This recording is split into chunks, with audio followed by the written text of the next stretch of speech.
Hello, everybody. Welcome. I'm here with Kait Taylor of TK Outfitting. My name's Blake Dyer. I'm with Sunnyside Expeditions, and yeah, we are putting together a trip. And this June, we're going to be horseback cowboy camping, is how I've kind of been describing it. And yeah, just excited to have a conversation today uh, about you and your company and what you guys do and what we're going to be experiencing. So welcome. Great. Thank you. Yeah. TK Outfitting has been running horseback adventures in Torrey, and you guys have had history in the area for 6 generations. Can you tell us a little bit about kind of what you do and the history of your family? And Yeah, so kind of on two different fronts. My family has run cattle in the area for 6 generations. We run out on Parker Mountain, and then we're familiar with kind of all aspects of it.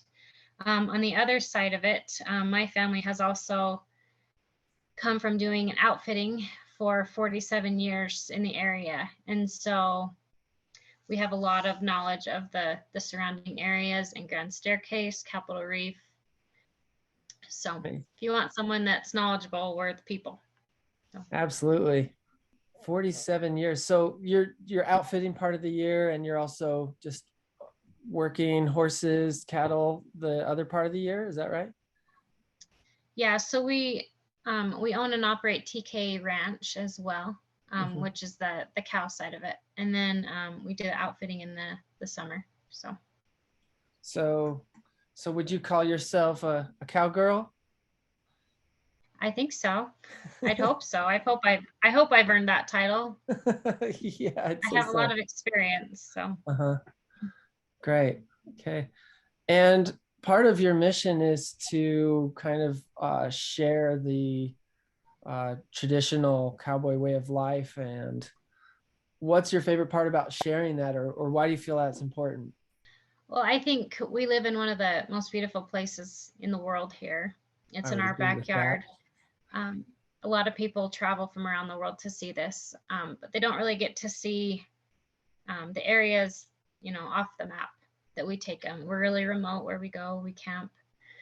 And so we just like to immerse people in the cowboy scene. We do, Dutch oven dinners around the campfire.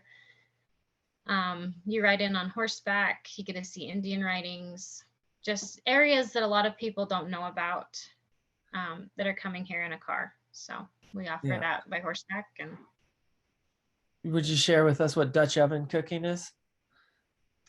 Yeah, so it's just a cast iron pot that we cook with briquettes, or we can use just the coals from the fire, and we can cook everything basically. We do like sourdough biscuits. We do we raise beef from our cattle, and so we serve that as well.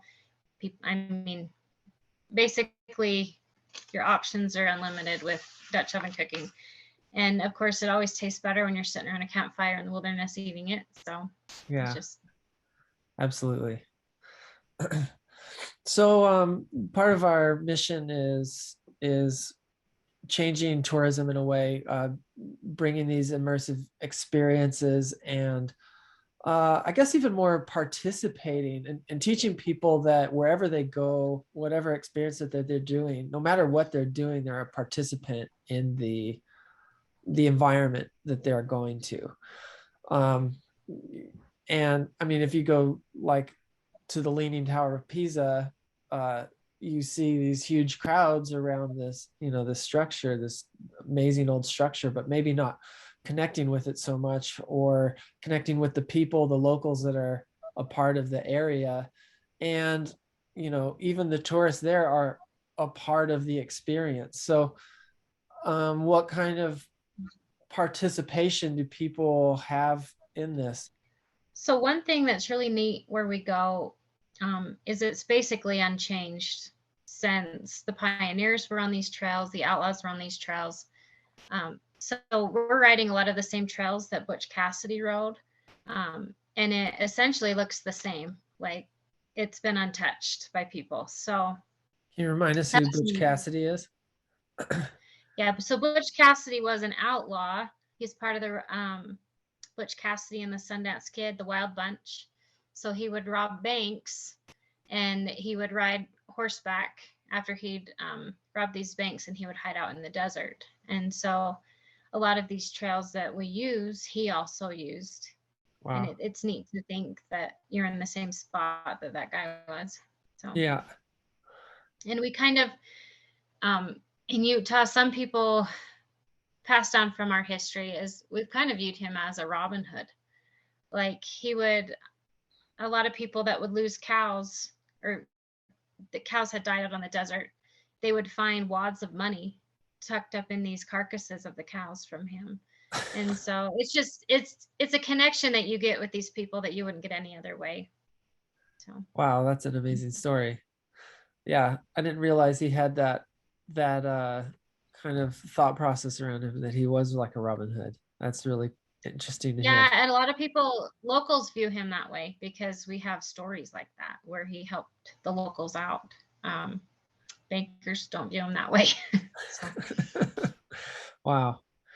Um, so I mean, cowboys, I mean, you guys are people of the land, like this is you guys have a relationship with the land that many people don't have these days. So um I guess I feel like there's something really important in that relationship that needs to be shared. I guess how do you view your relationship with the land or animals? So, I mean, we definitely want to keep things preserved um, for our future generations here. I mean, this is our backyard. Yeah, So we're the ones that want to take take the best care of the land because yeah, we live here. yeah, And yeah, so we appreciate it. We want people to come and enjoy it, but we also want to see it the same way as, untouched. yeah, Like it's been, the trails are the same that they were when pioneers and outlaws rode on them. So we yeah. want to see this. Yeah, a lot of the world has really lost touch with how beautiful the world is. If it's changed so much, and the West is pretty unique in that it has so much untouched open space. Mhm. Yeah, And that's one thing that we specialize in is where we take you, you don't hardly see anyone. You won't see cars hardly, yeah, four-wheelers, like you are in the middle of the wilderness. yeah. That's amazing. Yeah, we've got a couple other parts of the trip that are like this as well, but we also have others that are definitely not, like Moab and Las Vegas and Zion. Those are Yeah. maybe forever changed places. So yeah, it's kind of the reality of our world. So yeah, Mhm. but yeah, I think the preservation of the preservation of your culture, the cowboy culture, the Native American culture is, yeah, really important, especially with, yeah, that view that we need to preserve these places and keep them pristine. And so how much are horses a part of your life? Every day we're we're doing something with them. We were Yeah. out yesterday enjoying the warm weather and riding with my kids. So we're trying to get the horses ready for the season. So we're riding every day right now. How many And then we horses do also, you guys have? oh, um, we're on 15 head right now. Uh-huh. And cattle? Yeah, how many? We probably have around 100 head of Uh-huh. cows right now. Yeah. So, Okay. yeah. Cool. So in June, it's gonna be kind of maybe hot, maybe cooler. We don't know. So that's kind of depending on where we go, right?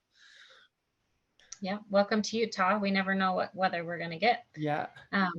Yeah, we're planning on we're talking about the camp that you're coming on, correct? Yeah.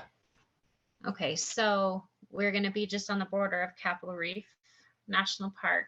And we'll actually ride up a trail that Ephraim Hanks. So maybe I should explain who he was. So he was an explorer, settler here that he was actually a polygamist. And so he settled Hanksville. And where we're going to ride is kind of an old hideout where he would hide from the law when they were after him. And so there's actually a cave there that will show people that come. But yeah, there's a cave with a canvas cover over And he it. was hiding from the federal government after they started persecuting polygamists. Yep, correct. So we ride up Pleasant Creek in Capitol Reef, and yeah, we can show you. There's a lot of history on that trail. There's petroglyphs as well, but there's also Mormon history on the trail. There's the cave where Ephraim Hanks would hide, and there's an old bed frame in there and inscriptions on the wall. It's pretty neat. Yeah.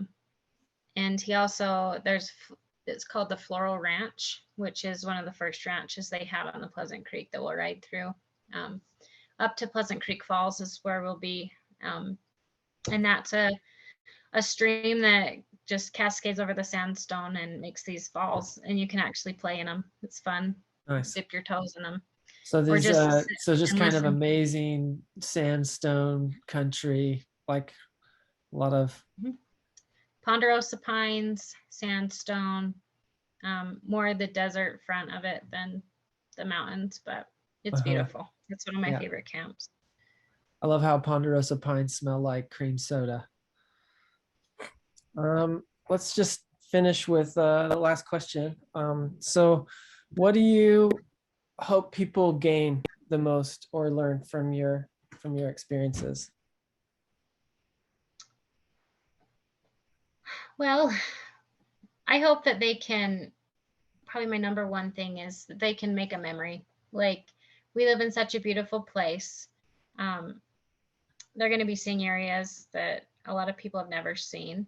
And so I just hope that they can remember it and realize that they're one of the few that's been in these remote places. And then, like, we do cater to families as well. And I just want them to have memories of being in the outdoors with their family, where, you know, their phones are turned off and they're immersed in this, which we're getting, you know, it's hard to get away from technology. And so this is a good way to just go off the grid and connect with nature and make memories. Wonderful. Great. Well, so excited to see you in a couple months, and we'll see you soon. Okay, we're looking forward to it. All right. Bye-bye. Thank you.